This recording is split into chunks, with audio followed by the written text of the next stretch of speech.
Bismillahirrahmanirrahim. Assalamualaikum warahmatullahi wabarakatuh. Halo Sobat Indonesia, jumpa lagi dengan di Asar Course seri tentang tenses, lanjutan dari past perfect tense yang noun. Sekarang kita masuk ke rumus past perfect tense yang rumus bagian C, yaitu bagian adjektif atau kata sifat. Masih nomor 9 ya, ini rangkaian terakhir dari rumus past perfect tense.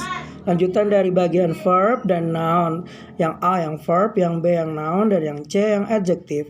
Oke, kita langsung masuk ke clue atau petunjuk atau ciri-ciri. Yang pertama menggunakan had been sama dengan rumus yang noun karena sama-sama menggunakan kata bantu bentuk to be. Karena ini perfect jadi to be ketiga. To be ketiga dari be atau is mr adalah been. Jadi ciri-ciri pastnya menggunakan had dan ciri-ciri perfect to be-nya atau kata bantunya menggunakan bentuk ketiga yaitu been. Karena di sini tidak menggunakan verb ketiga karena itu rumus dari past perfect tense yang verb ya. Jadi menggunakan had been sama dengan rumus yang noun. Yang kedua, nah ini bedanya dengan noun ya jelas karena rumusnya menggunakan adjektif, namanya adjektif maka menggunakan adjektif setelah had been. Bukan kata benda karena kalau kata benda itu rumus yang noun ya. Yang ketiga menggunakan since or for, ini optional aja, yang wajib itu adalah had been tadi dan menggunakan adjektif ya, yang pasti ada adjektifnya. Lanjut kita ke rumus bagian adjektif.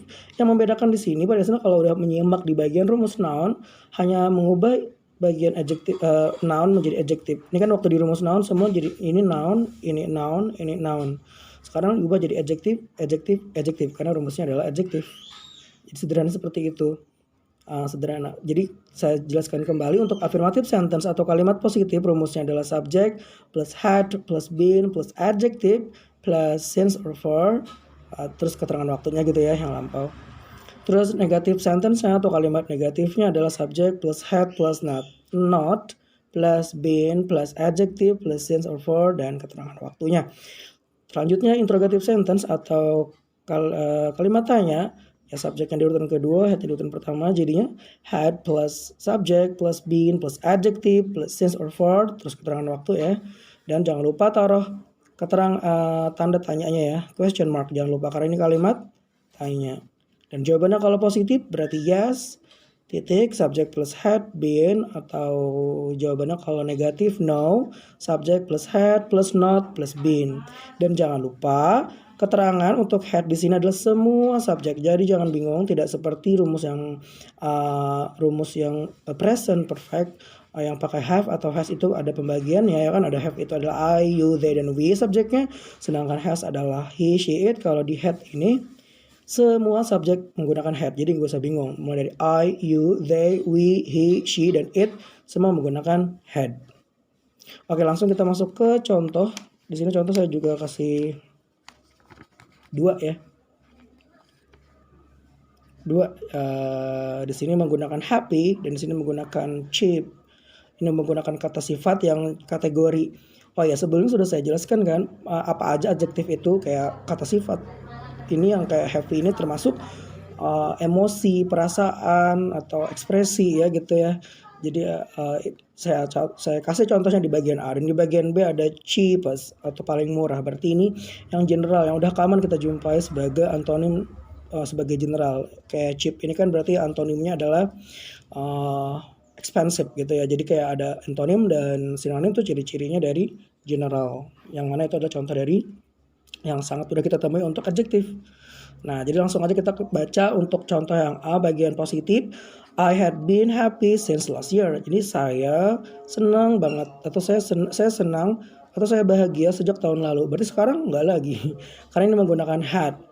Untuk negatif, I hadn't been happy since last year. Tinggal taruh not ya. Kalau untuk interrogatif tinggal dibalik. Had I been happy since last year? Yes, you had been. No, you hadn't been. Selanjutnya kita ke rumus yang selanjutnya kita ke contoh yang bagian B. Ada ini positifnya adalah this price had been the cheapest for a decade. Harga ini adalah harga yang paling murah selama 1 dekade atau 10 tahun. Berarti setelah 10 tahun atau setelah 1 dekade udah gak murah lagi ya. Karena maksudnya ini ngingetin aja katanya kalau bahwa 1 dekade terakhir ini harganya murah banget loh gitu, paling murah gitu. Sekarang udah nggak lagi, cuman cerita aja jadinya karena ini past perfect ya. Ini udah move on, udah nggak berlaku lagi ini. Untuk negatif tinggal taruh setelah headnya not ya kan, ciri-ciri negatif, dan this phrase ini masuknya it hadn't been the cheapest for a decade. Jadi pronounnya adalah it ya. Dan untuk interrogatifnya ya tinggal balik had it been the cheapest for a decade? Yes, it had been. No, it hadn't been. Oke, sebelum ke exercise, materi yang kita pelajari mulai dari ciri-ciri sampai ke rumus dan contohnya dua saya kasih. Kita langsung masuk ke sesi latihan exercise. Jangan lupa taruh di kolom komentar, langsung jawab beserta nama ya. Bikin satu kalimat menggunakan had. Ya, adjektif tentunya ya menggunakan had. Lengkap dengan affirmative sentence, negative sentence, dan interrogative sentence. Nah, beserta jawabannya yes dan no-nya. Oke, good luck ya. Jangan lupa dikasih nama lengkap, dan kalau masih ada yang belum paham silakan tanyakan dulu sampai paham baru nanti dikerjakan supaya ngerjakannya nggak bingung. Oke, thank you so much. Sampai jumpa di materi selanjutnya di nomor 10, yaitu habis seri past perfect tense yaitu past perfect continuous tense. Sampai jumpa di video selanjutnya tentang past perfect continuous tense di nomor 10. Dan terima kasih.